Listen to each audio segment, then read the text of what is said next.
Hello, everyone, and welcome to Virtual Venator. Welcome to a fresh playthrough of Way of the Hunter on PC. Now, this game is not new. I've had it for quite a while since its release, and I have about 500 hours in it.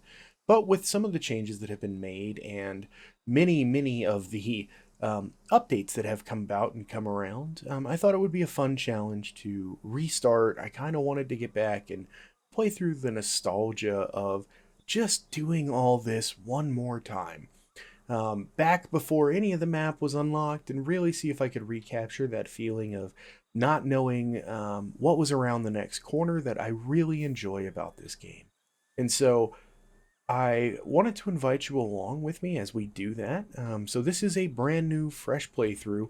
I've decided to separate out the opening cutscene because it really is quite beautiful and lovely. I would recommend, if you are interested in it, check back in with the channel because I will be posting it as a separate item. However, it is about 3.5 minutes long, and I know that some folks really are just here for the gameplay and they really want to get into the hunt. And so we're going to go ahead and get started. Couple of our first tasks are really just introduction and tutorialization, culminating in a badger hunt behind our house here, which is Bearden Ranch, if you couldn't tell from the very big bear right there. So, a quick overview to the story as we move through all this is that we are playing as the character River Knox, who is out here at Bearden helping his grandfather, who runs this ranch, which currently is empty. It's kind of weird for me to see it this way because on my previous file I had lots of taxidermied animals all over everywhere. This is, I believe it's Hollywood's father, who Hollywood is a story deer that we will get to at some point. But eventually this whole lodge here fills up. So thanks for joining me on this kind of first step back to doing that. We're going to grab Grandpa's old rifle, which is a 30-30.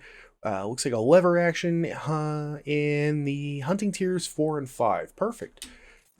And the free scope that they give us, excellent. It's going to teach us about moving our gear. Again, if you're new to the game, I recommend taking your time and reading through all those. I've been doing this for, like I said, nearly 500 hours, and most of that here on the Nez Perce Valley. And so this is very familiar to me.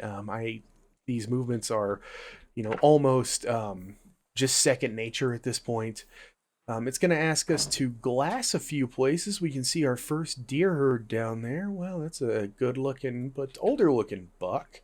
You can tell because he's a little bit grayer than some of these ones around him. So looks like we got our first mature animal there.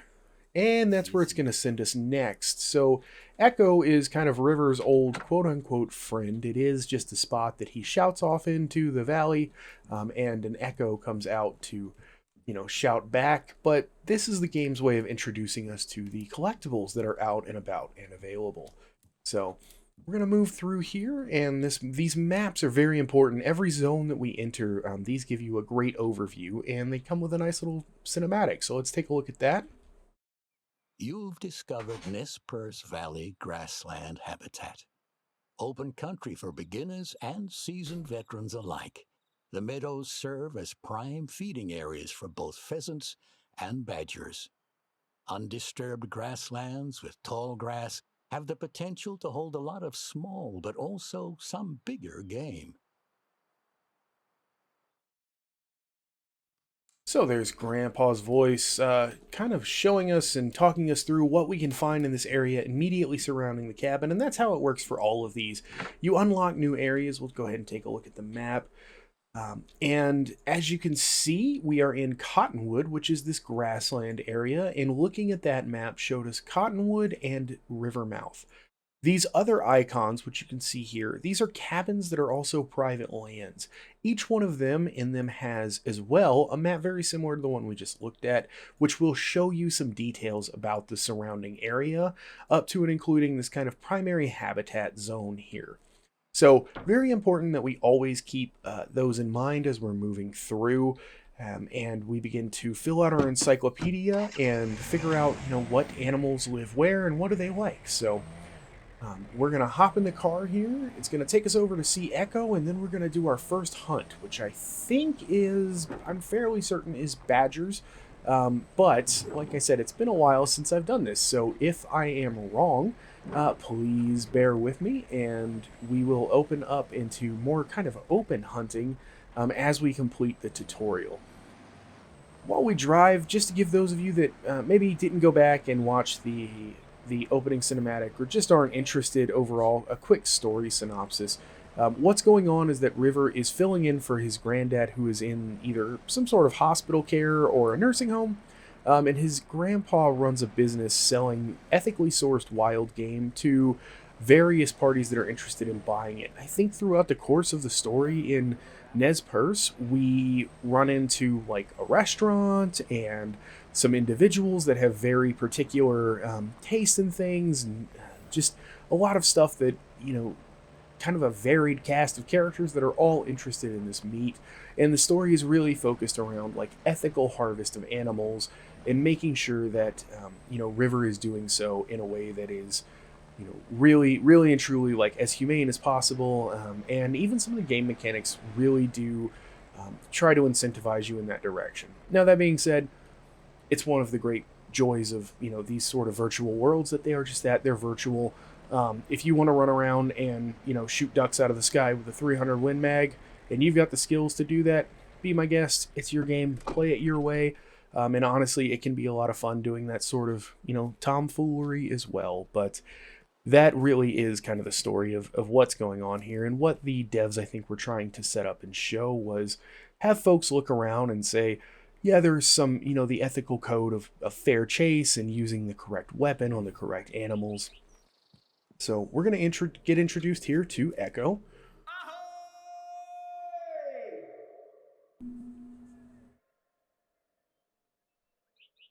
Long time no see, my friend. And this is our introduction to not only the collectibles that are scattered across the map, but also the hunting stand that we can see right over... Where is it? Where did it go? All right, there is a hunting stand over there. I promise I'm not crazy. There it is, way out there in the distance. And those stands are going to be really important for us later, especially there are a series of really nice character talents that you unlock by hunting from those. So we will be visiting those in the future of this series. But these high points also just offer really great glassing locations. Wow, we can see that looks like a Rocky Mountain elk coming our way. Probably a young, not super high stars, which is how this game does its trophies. But it's always interesting because we have our deer herd there, and then we have our elk here. And what I really love about this introductory zone is this river is fantastic for getting you into the action very quickly. If you're not interested in following the story and you just want to hop in and you just want to hunt, you can grab Grandpa's old 3030 and come down here and hunt the deer out of this this opening herd right here. And there are far more to be found by just following this road along the river. Climbing up in that stand gives you excellent view sort of around this turn here, where there are more herds of whitetail and mule deer. I've even seen wolves in this area, so there are plenty of animals, and I know from past experiences that when we get to duck hunting, what we'll want to do is we'll want to take this river here to the north, as it turns into some swampland. It is private, but once we earn our access or pay for our access to it, there's some really great duck hunting and waterfowl hunting that direction. So this game does a wonderful job of kind of opening up as the story goes on, and after it introduces you to all the basic mechanics, and really allowing you to kind of hunt what you want and earn your money in the way that you see fit to continue expanding out your arsenal.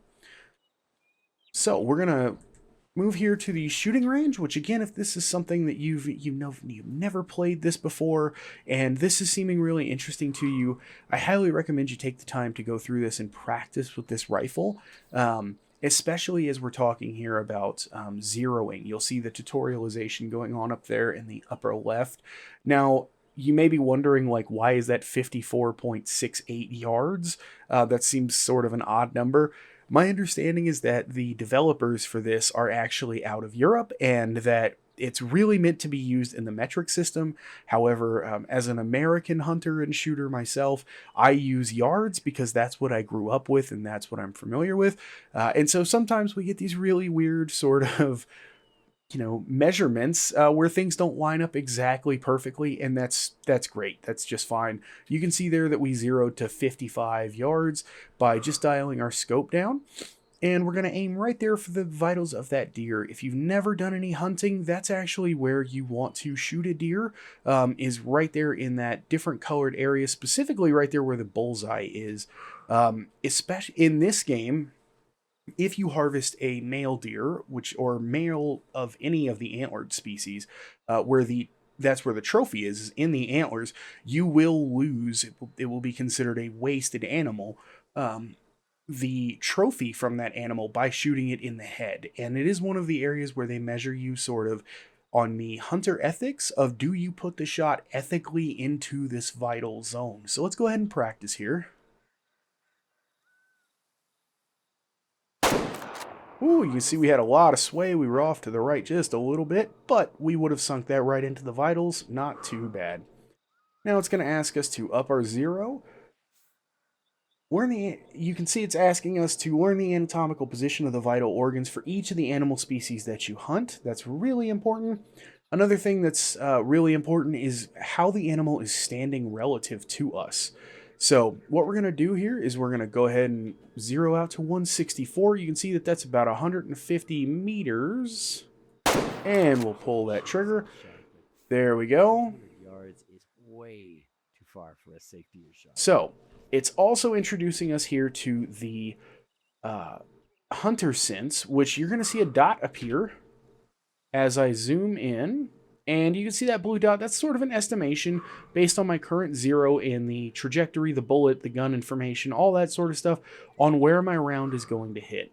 This is a really useful system that I continue to use. Some people will play at the Ranger difficulty, which uses the animals have the highest senses, and it really disables this entire hunter sense mechanic, but I really enjoy it. I really like it. For me, it adds some of the experience and it helps to compensate for some of those intangible things that you can get when you're actually out and walking around, but that may be lost while you're hunting in a virtual setting. So we can see there that this shot at 200 yards that River was just talking about, or 219 yards, is really sort of unethical for this weapon because of the energy on target. You can see that up there in the shot analysis that the hunter sense is providing. Now we can turn that off if we want to and take a shot either way. There's nothing in the game that prevents us from either using it when we want or turning it off when we want, though there are a few mechanics that encourage us to use it by giving us talents that make it easier to use it, but that is much more in the way of finding animals than it is taking the shot.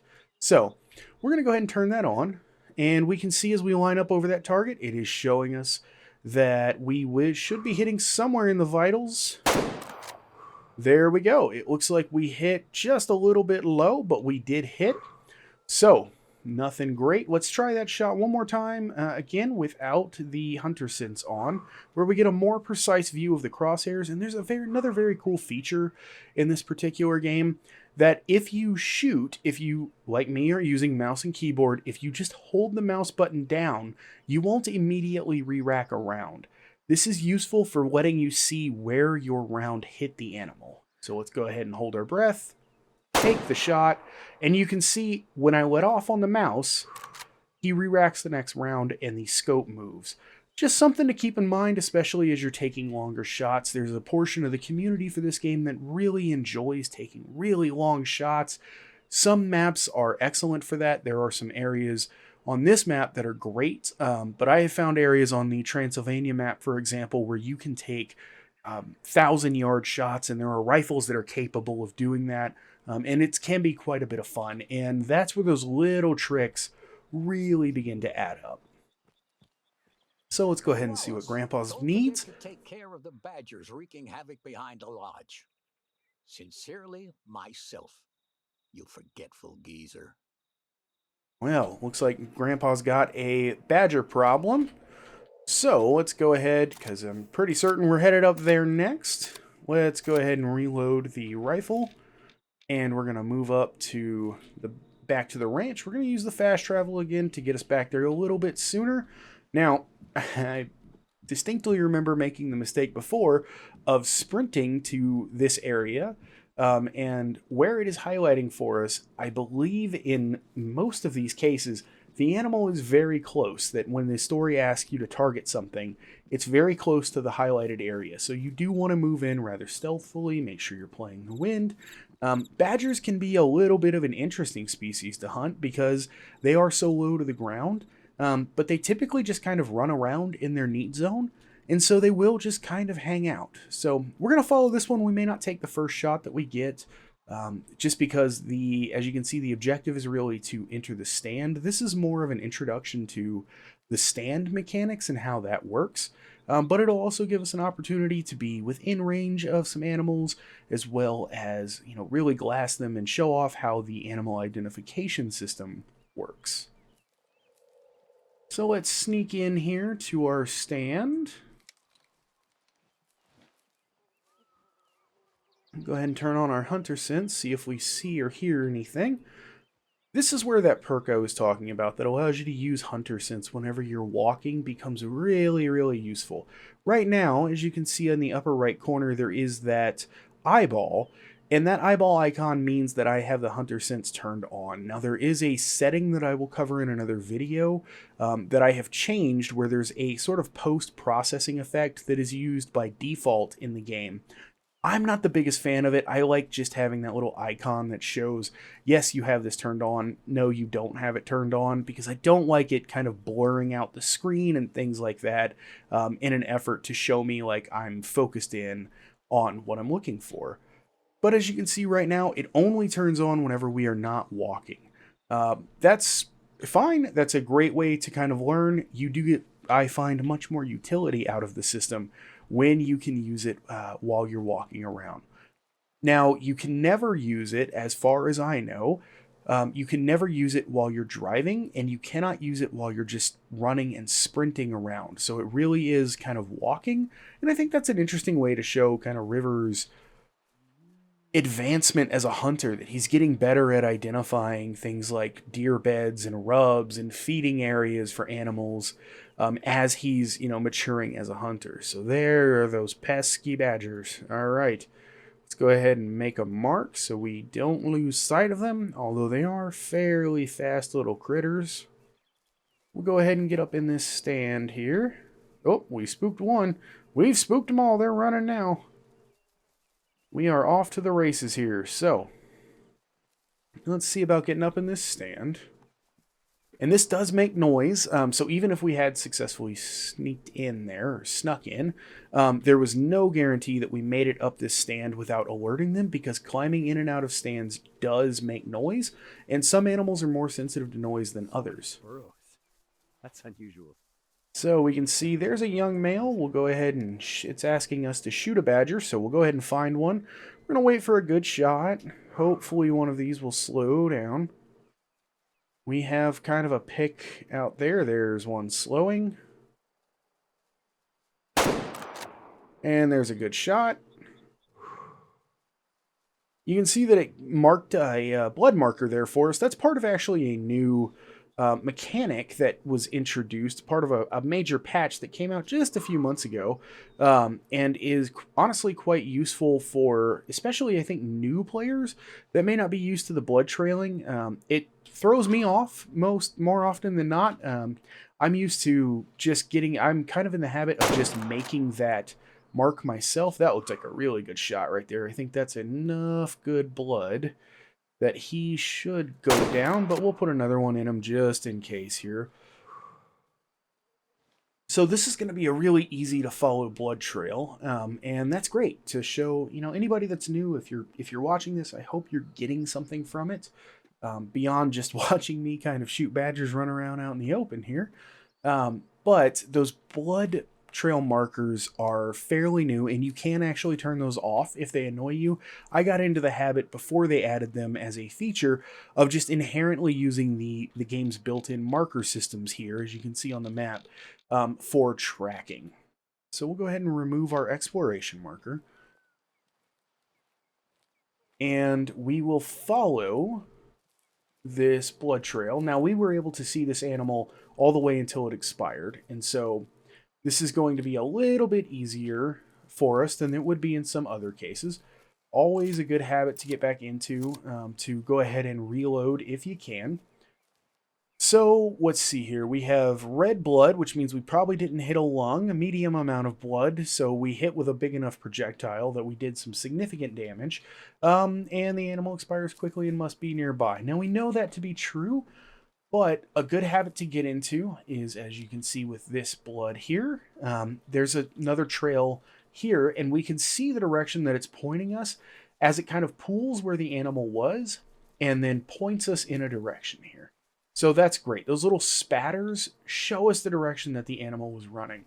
And one thing that I always like to do is about every third trail, I will plop down one of these additional sort of blood track markers. You can end up in situations where you are just lost in the sauce, as it were, and you don't really have any idea where you're looking for this animal. And so if you lose the trail, or if it runs back on itself and you have a lot of conflicting trails, it can be very useful to just occasionally mark one so that if you lose it, you can come back and say, okay, I know for certain this was my trail area. So we go here. We're going to have another blood trail origin underneath the animal here. It can be difficult to access in these situations where he fell right on top of it. But, so this would have been a 5-star badger, and we can see by looking at the trophy icon being lit up here that this was a male inherently. Wow, this would have eventually turned into quite an excellent badger. It would have made 5-star. It wouldn't have been a gigantic 5-star, but we can see that it is in the 90 percentile genetic potential here. However, it was only young at the time that we shot it, and it weighed 11 pounds. So we can move over here to our hunt screen, which shows us the distance that the animal fled, the tracking time, and most importantly, the loss by shot and the sell price of the animal. So, because we used a larger bullet for the animal, we lose a little bit more meat in the loss by shot. Loss by time begins to impact us if we shoot something and it takes us a while to find it. And by a while, that can mean a very long trail or an animal that you lose and then you return to the area after having fast traveled or significant in-game time, or I would say kind of a moderate amount of out-of-game time. I've seen it, begin to activate between about an hour, but for the most part, I haven't encountered a whole lot of loss by time. It's primarily by shot. But the way that the sell price here is reflected this will show us the weight that we get to sell to the market and the current going price of the market. So $2.18 a pound for this badger meat. We'll go ahead and sell this guy. And it's going to show some of the fitness and gene pool information there. We're going to see some... our objective has changed to either find a badger in the field, which we do see one right there, or go back to the stand. So now it's asking us, hey, you can do either find the badger wherever you think you can and see what you can do. Just make sure you make a good, clean, ethical shot. So bang, there we go. We'll put that one down. And that animal dropped instantly, which tells me we either double lunged or we went ahead and hit in the heart. That's all great. Oh, there's another one. Some animals can turn aggressive. I don't know if badgers can, but I don't necessarily want to get knocked out right now. So there's an adult female. You'll notice that there's a couple bits of information. One is the age. One is the trophy rating, if it is the trophy species or the trophy sex of the species. I believe that is always male. I'm open to be corrected on that because I don't know for certain. I haven't spent a bunch of time in all the various maps, but I believe that's pretty much always the male of the species. And then there's the sex and the current status or behavior. You can see that one is calm. That one that just ran by us was spooked. And it in these badgers, it's really impacting how fast they're moving. But in certain other animals, it will impact how they move and where they move in between zones, etc. So we'll go ahead and claim this badger. And this is going to, yeah, wow, we just got the one lung there, but it was enough because of this caliber here to go ahead and knock that one down. Okay, so we can see that this animal was never going to make it to it wasn't even going to make it to a 2-star trophy. Now, we can tell that because it's under this 20% genetic potential, but a much faster and sort of rule of thumb style way is looking at the ribbon here. On our 5-star, you'll notice that the ribbon was extremely highly decorated. It had a lot of intricate work around it. On this 1-star, it has no work around it, and it has no tails coming off of it. There is a majority of animals that you will encounter are probably going to fall somewhere between the 2 and 4-star category. And the way that you can tell what potential they would have eventually reached is by looking at this ribbon and counting the tails that come off of it. So if you had this icon and it had 1 tail, that would have been a 2 to 3-star potential animal. If you had seen 3 or 4, 3, if for example, 3 hanging off 3 tails of this ribbon, that would have been a 4-star potential animal if you had managed it effectively. So one thing I forgot to show on the last one, the potential 5-star, was the trophy scoring that the game uses to calculate how your trophy was found. This is really useful if you are looking for a very specific animal. I really enjoy the Rocky Mountain elk, and so as I am looking, it's always useful to figure out, like, okay, how is that calculated? And so what should I be looking for when I am looking at that animal to figure out if a 5-star is going to be gigantic or if he's just going to be kind of a quote unquote normal 5-star. Any 5-star is cool. Hang what you want in your lodge. But just make sure that, you're really having fun. And one of the ways to do that is to keep in mind what your trophy is scored on. So with that, the game is now going to direct us to return to our lodge and move towards buying a Remington 783 bolt-action rifle, which is much more suitable for a deer hunt. So look forward to our next episode where we will be hunting deer with that bolt-action rifle and progressing towards hunting Hollywood. Thanks so much for joining us and have a wonderful day.